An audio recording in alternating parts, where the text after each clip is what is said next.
Buenas tardes, mi nombre es Lucía Santos, soy investigadora en temas de pueblos indígenas, particularmente comunidades campesinas, en desarrollo rural y género. Muy bien, Lucía, hoy día queremos conversar sobre el empoderamiento de las mujeres indígenas. ¿Cuál es tu opinión al respecto? Creo que el enfoque que se le está dando al empoderamiento de las mujeres indígenas no ha sido el correcto, por lo menos no desde las organizaciones de la sociedad civil, porque se tiene todavía una mirada muy superficial a cuál es el problema real que afrontan las mujeres indígenas. Por ejemplo, se toma como indicadores de empoderamiento que las mujeres que haya un 50% de mujeres en asistencia a capacitaciones, o que esas mujeres tengan espacio representativo dentro de la organización comunal, cuando no se toma en consideración los otros factores que pueden involucrarse al momento de que una mujer no asista o no pueda asistir a la capacitación de la misma forma que los hombres. Creo que no es lo mismo asegurar el 50% de participación que generar las capacidades para que esa participación no solo sea importante, válida, sino que se dé en condiciones donde las mujeres puedan atender a su propia vida, sus propias necesidades, también su vida familiar, que usualmente tienen que dejar de lado. En mi experiencia trabajando en organizaciones de la sociedad civil, tuve la oportunidad de evaluar un proyecto en el que se estaba formando a promotores legales dentro de las comunidades, y el indicador era que el 50% tenían que ser mujeres. Cuando 3 años después de que se empiezan estas capacitaciones evaluamos el proyecto, resulta que a estas mujeres, a diferencia de sus pares varones, no las tomaban en consideración dentro de las comunidades. O sea, tenían el mismo conocimiento que los varones, solo que cuando tenían una consulta legal, la comunidad no recurría a la mujer, sino prefería contratar un abogado. En cambio, si el capacitado era varón, sí preferían su opinión o la ponían como sobre un lugar superior al de una mujer, ¿no? Entonces, solo afrontando esta realidad desde una forma muy, de nuevo, superficial, no podemos calar profundo en las mismas comunidades, en la misma desigualdad que enfrentan las comunidades. Tampoco es lo mismo decir que voy a organizar un evento aquí en Lima, traigo a la mitad de las capacitadas van a ser mujeres, pero no les doy las condiciones para que vengan, digamos, con familia, no hay presupuesto asignado para que puedan venir con sus propios hijos, o no reparo en que a esas mujeres pueden no poder venir por condiciones particulares como atender a alguien allá, o que el marido en muchos casos no les permite o es reticente a que ellas se empoderen de esta forma a través de representación, ¿no? Entonces, de nuevo, creo que la mirada que estamos dándole a estos temas todavía es muy desde la exterioridad. En todo caso, el empoderamiento de mujeres para mí debe empezar o debe partir en todo caso de 2 ejes: el empoderamiento desde un enfoque territorial y desde el enfoque político. Y en este caso el enfoque territorial tiene que ver con algo que han trabajado y siguen trabajando muy bien las compañeras de UNAMIAP, que es comuneras calificadas y que las mujeres tengan o se asegure su derecho sobre tierra y territorio. ¿Qué pasa? Por una cuestión consuetudinaria, en muchas comunidades aún, las mujeres nunca tienen acceso a la tenencia de la tierra. La tierra de alguna forma pasa del control de hombre a hombre. Si yo tengo 2 hijos, un hijo y una hija, le voy a encargar la tenencia de la tierra al hijo. La hija va a tener que casarse con otra persona para poder tener y usar la tierra. Y esto en un sistema donde vivimos todavía en situaciones de agricultura de supervivencia, es como esclavizar a las mujeres a casarse, a buscar una persona que pueda darles este recurso que también les pertenece, ¿no? Y desde el enfoque político es de nuevo tratar de quitar las barreras de representación política dentro de la comunidad, barreras que existen desde en algunas comunidades. He visto que se exige alfabetización y no se toma en cuenta que muchas de las mujeres campesinas no reciben educación porque las familias priorizan la educación escolar para los varones. Esta es una barrera también de acceso tanto a empoderamiento político como a desarrollo personal de las mujeres indígenas. Es interesante, Lucía, lo que nos planteas, porque lo que estás advirtiendo es que el empoderamiento de la mujer tiene que ir más allá de un indicador formal como la cantidad de participación en los talleres o probablemente en alguna instancia del gobierno o de una asociación o de una organización comunal, sino la capacidad que tengan para poder tener un cargo decisor. Y en ese contexto, ¿cómo podríamos deconstruir el concepto de mujer indígena? Creo que tenemos que hilar fino por ese lado porque solemos, o por lo menos desde la academia, se suele responder primero a la cuestión indígena que a la cuestión de género. Justo claro, es una revaloración, es una lucha decolonial, pero no puede haber decolonialidad sin despatriarcalización. Entonces, tenemos el panorama de los pueblos indígenas, que claro, por su condición de indígenas, por su condición usualmente rural, están circunscritos a la pobreza o a mayor vulnerabilidad que las personas que viven en la urbe o las personas no indígenas, ¿no? Pero encima de eso, cuando se habla de mujer indígena, no solo se está hablando de la vulnerabilidad de los pueblos indígenas, sino un grado mayor de vulnerabilidad. Creo que incluso salía en la agenda del Pacto de Unidad una frase en la que decía: a nosotros nos discriminan por ser mujer, por ser indígena y por ser pobre.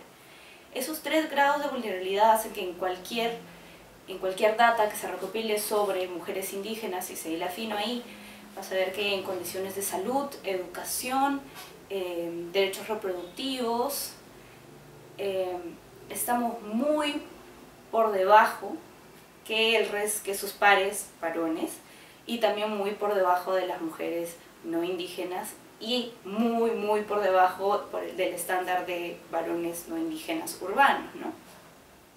Y deberíamos empezar a plantear que el empoderamiento de las mujeres indígenas es una de las vías de solución de toda esa problemática, porque las soluciones suelen ser dadas desde la verticalidad del Estado, y el Estado no va a calar lo suficientemente profundo para solucionar este tema ni en 2, ni en 3, ni en 5 generaciones.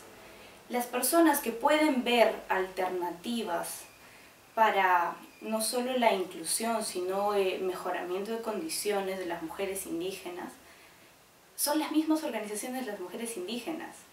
Entonces, ¿por qué tienes que lidiar con un intermediario dentro de la misma verticalidad del Estado, Ministerio de Cultura, etcétera, para gestionar y planear políticas públicas que tengan que ver con mujeres indígenas, si podrías trabajarlas con las mismas mujeres indígenas, que están organizadas? Hay bases nacionales fuertes de mujeres indígenas, incluso dentro de las organizaciones indígenas hay un sector mujeres que está reclamando cada vez con más fuerza ser interlocutora en este caso, del Estado para cuestión de políticas públicas, ¿no?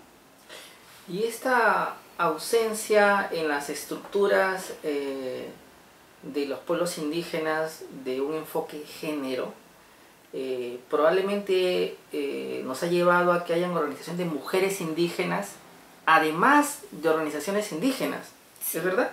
Exacto. No estoy muy al tanto de cómo empezó ONAMIAP, pero entiendo que ONAMIAP, en este caso, es una organización abocada a los derechos de las mujeres, con las que otras organizaciones solo indígenas tienen reparos, justo porque los interpela, ¿no? Interpela el hecho de que mientras la lucha indígena suele mostrar un frente unitario. Cuando se habla de derechos de las mujeres indígenas no es lo mismo. La agenda de la mujer indígena no tiene el mismo peso, ¿no?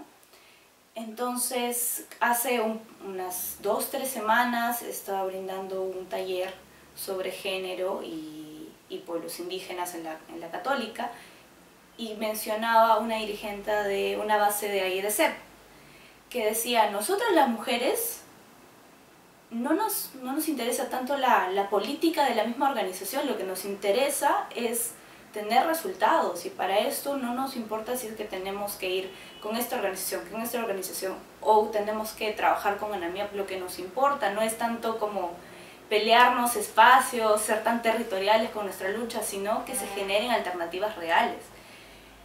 Entonces, más allá que verlo como un colofón, realmente comprometernos con la transversalización de la agenda de las mujeres indígenas y brindarle los espacios a las organizaciones de mujeres indígenas que ya están empoderadas, y también como espacios para que se gesten nuevas fuerzas de mujeres indígenas dentro de las organizaciones existentes, ¿no?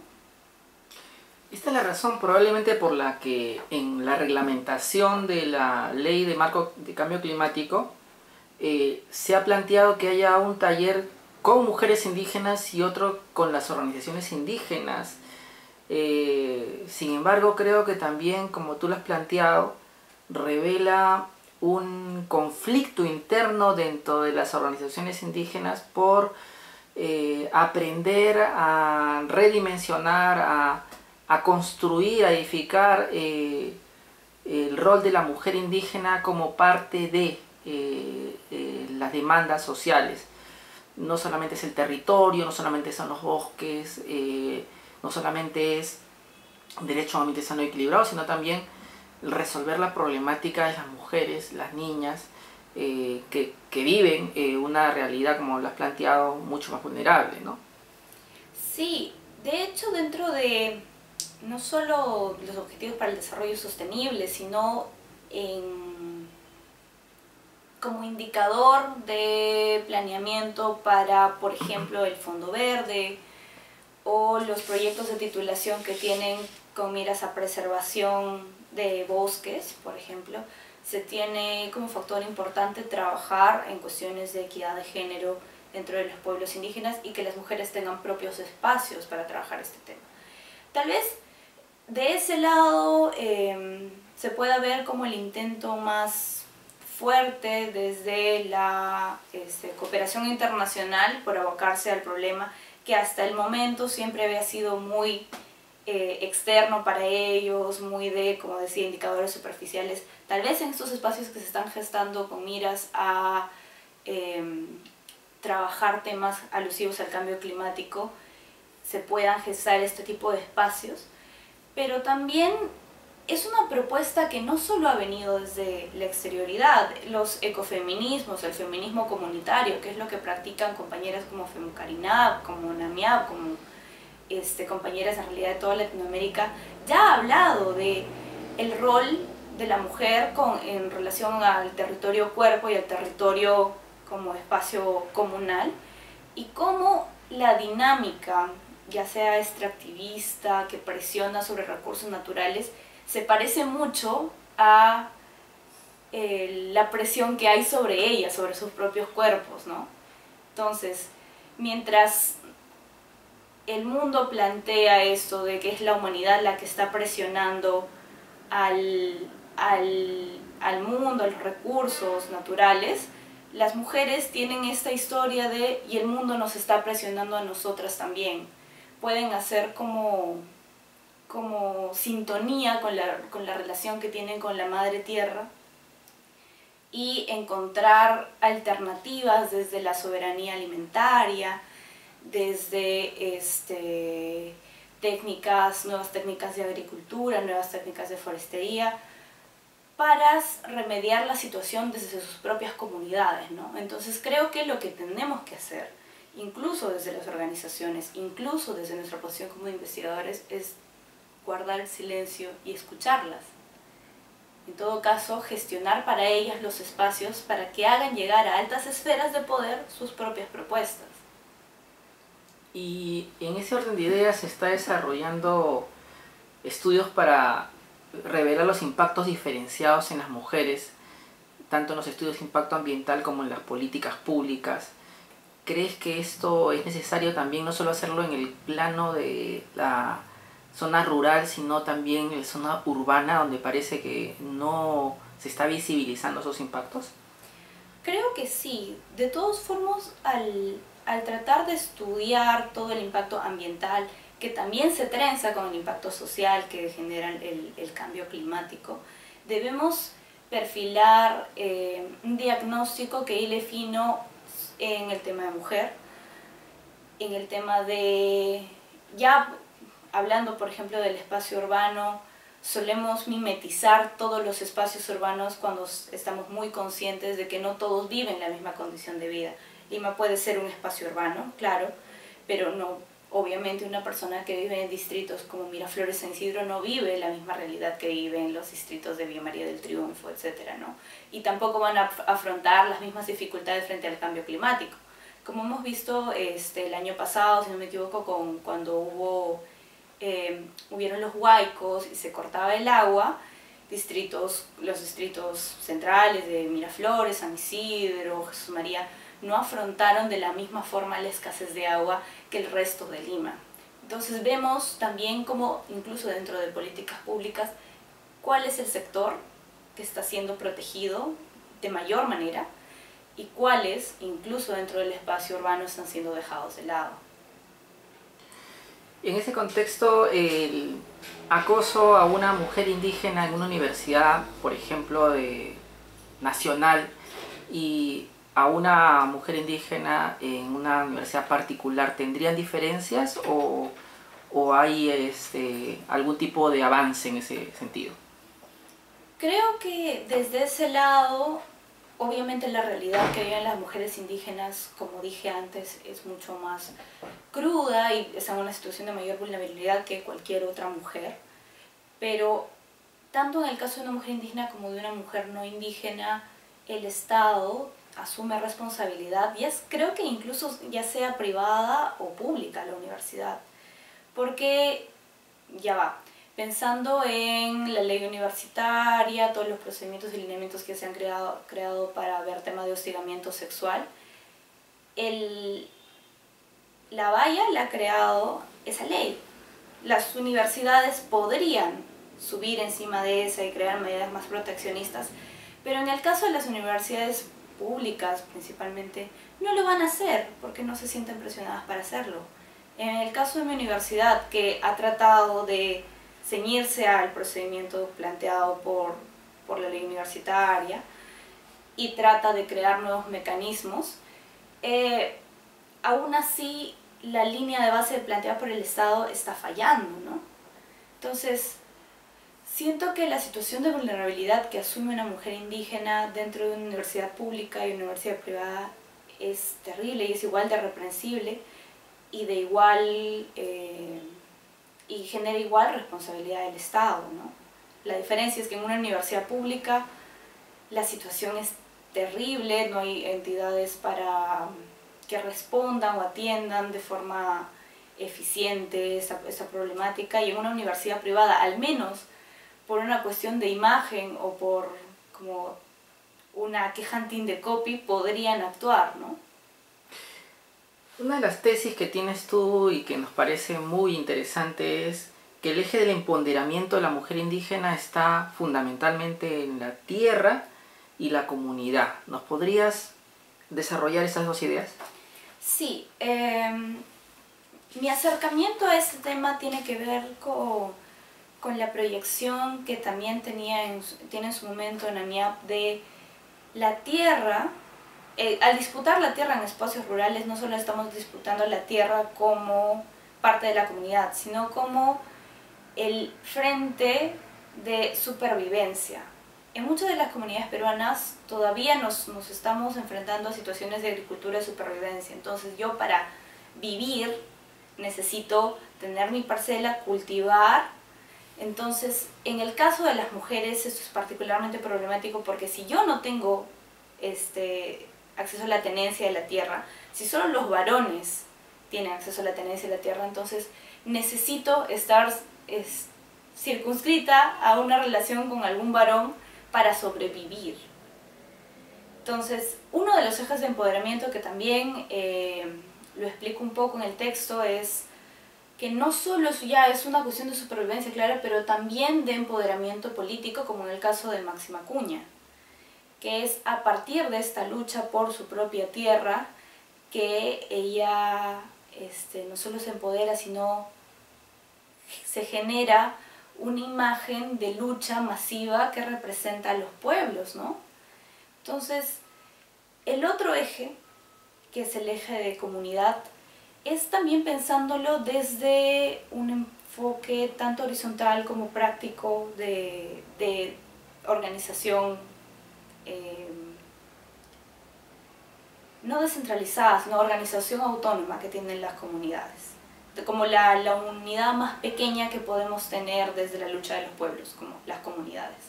Entonces, si no se disputa el poder, incluso dentro de esos espacios, no se va a poder disputar más arriba, no se va a poder disputar en organizaciones nacionales, no se va a poder disputar frente al Estado, ¿no? Entonces, si el empoderamiento de la mujer no parte de esta cédula mínima, que son las comunidades, no vamos a poder generar cambios a gran escala tampoco. Entonces podríamos concluir que el empoderamiento de la mujer indígena, de las mujeres indígenas, pasa por un frente interno que es que las estructuras de las comunidades nativas y campesinas les permitan poseer y tener tierras y además poder participar de órganos de dirección en un espacio decisivo para poder decidir sobre la vida de la comunidad, pero también de las propias mujeres. Exacto. Y por otra parte entiendo lo que planteas es que tenemos un frente externo a la comunidad como colectivo, como sujeto de derecho, que es el Estado y sus políticas públicas que deberían ser interculturales, con enfoque de género, y tener también un posicionamiento a esa mujer cuando consiga tierra y cuando consiga un cargo directivo, para que también sean respetados sus derechos y las de sus hijos. Entiendo, ¿no? Sí, exacto. Tenemos que ver la forma de trenzar ambos frentes. Como decía, las mismas organizaciones, las mismas bases de mujeres indígenas ya han empezado este proceso por sí mismas. No han necesitado que el Estado la geste. Lo que sí necesitan es que se generen los espacios para que esto no solo sean pequeños focos de cambio social en las comunidades, sino que integren a todas las comunidades. Generar espacios, ya sea dentro del Ministerio de Agricultura, si hablamos de tierra, frente al Ministerio de Cultura, a la PCM, para que ellas puedan presentar sus propias propuestas, ¿no? Sobre el tema particular de interculturalidad, es algo que me he estado cuestionando bastante, porque ¿es la interculturalidad una realidad posible o es un ideal teleológico? ¿Cómo podemos hablar de interculturalidad cuando no tenemos un necesario real de horizontalidad? No podemos decir que por muy organizados que sean los pueblos indígenas, están en la misma condición de negociación que el Estado. Entonces siento que hay que poner como un alfiler sobre el término interculturalidad, ya no trabajar necesariamente de acuerdo a indicadores de interculturalidad, sino buscar gestar espacios que fomenten de aquí a 50 años una horizontalidad real. ¿Y cómo te imaginas el enfoque de género en educación de las niñas y las mujeres de cara a lo que estás planteando? Con eso he tenido algunos cuestionamientos serios, porque de todas formas, como también en algún momento lo expresé en el texto, mi vista es desde la exterioridad, ¿no? Yo soy una mujer que ha vivido principalmente en la zona urbana, he tenido el privilegio de estudiar una carrera en la universidad, puedo ser de ascendencia indígena, pero no he tenido la vida de comunidad. Entonces, mi experiencia de vida y mi propuesta se circunscribe a mi realidad. Entonces, incluso para esas cosas, para propuestas educativas, mi mi recomendación es no me pregunten a mí, pregúntenselo a las mujeres indígenas organizadas. Son ellas las que saben lo que necesitan. Muchas gracias, Lucía. Gracias.